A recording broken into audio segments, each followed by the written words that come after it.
जब भगवान की श्रेष्ठ की सदगुरु की कृपा मान करके करने जाएंगे तो हम असंभव को भी संभव कर सकते हैं। राम जी धनुष तोड़ने गए नहीं हैं, राम जी को धनुष तोड़ने के लिए भेजा गया है।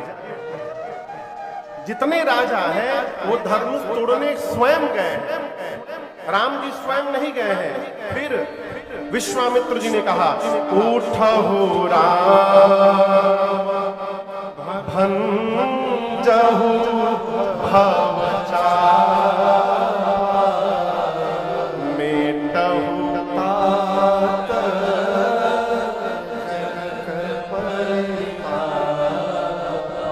राम जी स्वयं नहीं गए, राम जी को श्री विश्वामित्र जी ने भेजा। उठहु राम, राम उठिए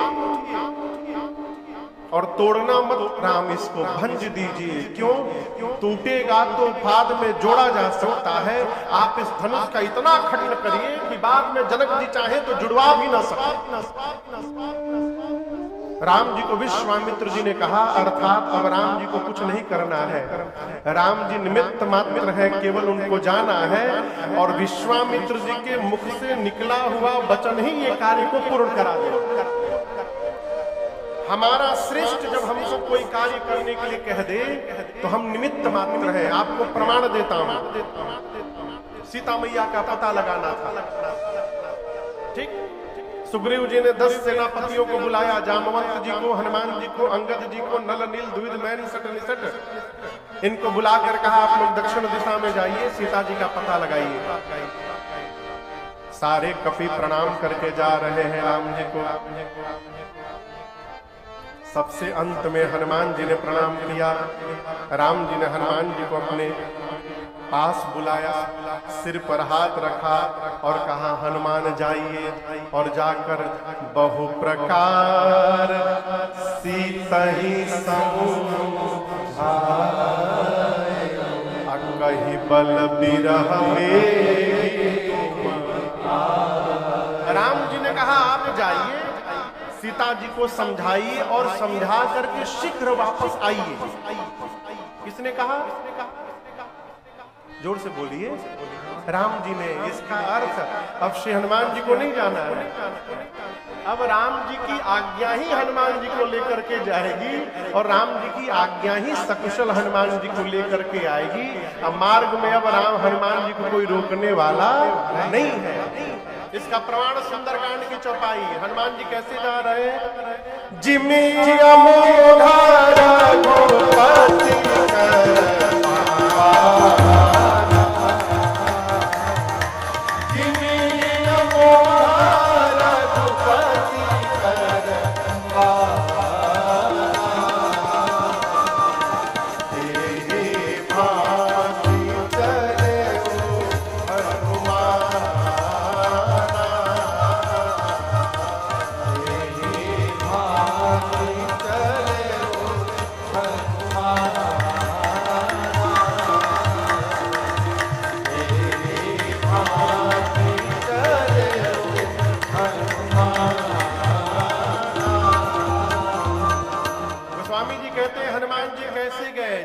अमोघ रघुपति कर बाण।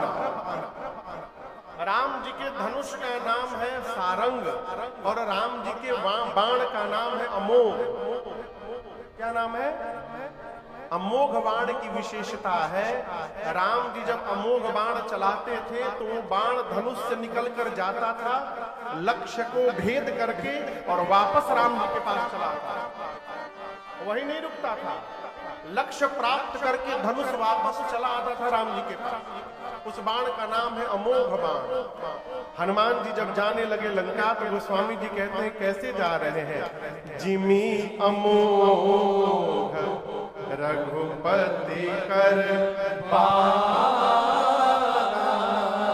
ऐसा लग रहा है हनुमान जी राम जी का अमोघ बाण बन करके जा रहे हैं।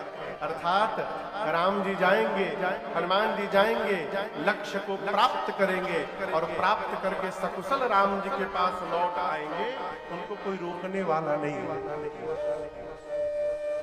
ये कथा कहती है जीवन में कुछ भी करने जाइए, कोई भी कार्य प्रारंभ करने जाइए, अपने घर में बैठे श्रेष्ठ का आशीर्वाद लेकर के जाइए। श्रेष्ठ की यदि आज्ञा प्राप्त हो गई, आप जीवन में कुछ भी प्राप्त कर सकते हैं। बतिया समझ में आ रहा है? माता पिता का आशीर्वाद। अभी एक बच्चा है हमारे यादव जी बैठे हैं बेरुआर बारी से, उनका बच्चा दीपक परसों नई गाड़ी लेकर के आए। हमसे बोला महाराज जी ये गड़िया के आगे वाला गेटवा अभी ले खोलने नहीं ये तबे खुली जब रहुआ में बैठ के चले। हमको पता चला तो हम बोला ठीक है, कथा के बाद वही गाड़ी लगेगी, उसी से बैठ के जाए। तो मैं बैठा उसमें, दीपक बच्चा खुद चला रहा था। मैं जब पहली बार उसको मिला 2011 में, जब मैं बेरुआर वाली कथा करने गया, उसमें छोटा सा था, एकदम छोटा। और मुझे याद भी आज भी याद है, पहली बार वो गुलाब का फूल लेकर आया और मुझे हाथ में दिया। छोटा सा बच्चा, अभी तो बड़ा हो गया। ये रांचियों से लोग आए हैं का बैठे बैठे। तो मैंने पूछा बाबू और कैसे चल रहा है, पढ़ाई लिखाई क्या चल रहा है, गाड़ी ले लिए नया? बोले महाराज जी बिजनेस शुरू किया और खूब आनंद हो रहा है, 3 एजेंसी कर लिया हूँ और ये सब उसी का परिणाम है। मुझे बड़ी प्रसन्नता हुई। तब तक अचानक कहता है महाराज यदि पूज्य पिताजी का आशीर्वाद न मिलता तो हमको नौकरी करना पड़ता। बाबूजी का आशीर्वाद मिला, हिम्मत मिला तो आज अपना व्यापार शुरू किया हो, बिजनेस शुरू किया हो और ये गाड़ी आपके सामने प्रमाण खड़ी है। उस बच्चे की बात मैं सुना रहा हूं, मुझे इतना आनंद आया सुनकर उसकी बात में। उसे कुछ बोला नहीं, लेकिन मुझे बहुत आनंद आया। जीवन में सबसे बड़ी प्रॉपर्टी है, सबसे बड़ी पूंजी आदि आपके साथ आपके माता पिता का आशीर्वाद उपस्थित है, तो इस धरती पर आपसे सौभाग्यशाली दूसरा कोई नहीं है। आपके माता पिता की आशीर्वाद रूपी प्रॉपर्टी आपके पास है तो आप इंद्र से भी अधिक धनवान हैं। इसलिए कुछ भी करिए तो श्रेष्ठ की आज्ञा लेकर के करिए, माता पिता सदगुरु का आशीर्वाद लेकर करिए। राम जी इसलिए धनुष को तोड़ दिए कि राम जी के साथ गुरुदेव भगवान का आशीर्वाद लगा। और केवल इतना नहीं, केवल इतना नहीं, आगे दर्शन करिए। आशीर्वाद शरीर से नहीं लिया जाता है, आशीर्वाद मन से लिया जाता है। राम जी धनुष तोड़ने के लिए उठे तो विश्वामित्र जी को प्रणाम किए, ठीक, लेकिन जब धनुष के पास पहुंच गए राम जी, उठाने के पहले एक चौपाई गोस्वामी जी लिखते हैं, गुरहि प्रणाम मनहि मन ये। धनुष के पास जाकर राम जी ने मन ही मन अपने गुरु जी को प्रणाम किया। तो विश्वामित्र जी को प्रणाम करके तो आ ही चुके थे, अब कौन गुरु जी को प्रणाम किए? तो अयोध्या में बैठे सदगुरुदेव भगवान श्री वशिष्ठ जी को प्रणाम किया राम जी ने, मानसिक प्रणाम। इसका अर्थ है आप शरीर से कहीं भी रहे, यदि आपका स्वभाव आशीर्वाद लेने का है तो आप धरती पर कहीं भी रहकर श्रेष्ठ का आशीर्वाद प्राप्त कर सकते हैं, मन में यदि भाव है आपका। राम जी ने धनुष का भंजन किया, सखी आरती उतारी, मंगल गीत गाई।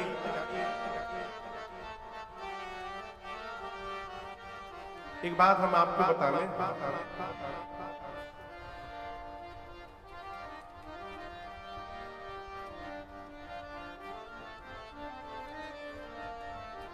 जो आदमी कोई काम नहीं कर पाता है ना, वो एक काम बहुत बढ़िया करता है। आप लोगों को पता है कौन काम? हाँ, हल्ला करता है। जो आदमी कुछ नहीं कर पाता वो एक काम हल्ला बहुत करेगा, कहे चिल्ला चिल्ला के सबको बताएगा कि हम ही सब करते हैं। जिन जिन राजाओं से धनुष हिला नहीं, सारे राजा जहां तहां गाल बजाने लगे, कूदने लगे। केवल धनुष तोड़ने से क्या हो जाएगा? हमारे रहते इस कन्या का वर्ण कोई और कैसे कर लेगा? पकड़ो उन दोनों बातों को, बांध लो, बंदी बना लो। लगे चिल्लाने। लक्ष्मण लक्ष्मण जी राम जी से बोले, भैया ये राजा जी लोग हमसे मिलने के लिए बड़े बेचैन हो रहे हैं, आज्ञा हो तो हम थोड़ा मिल लें इन लोगों से। राम जी बोले, चुप्पे रहो, इन सबको शांत करने के लिए बाबा जी आ रहे हैं, he is on the way, बस थोड़ी देर में पहुंचने वाले हैं बाबा जी। कौन बाबा जी? श्री परशुराम जी, परशुराम जी नहीं, श्री परशुराम। कौन आने वाले हैं?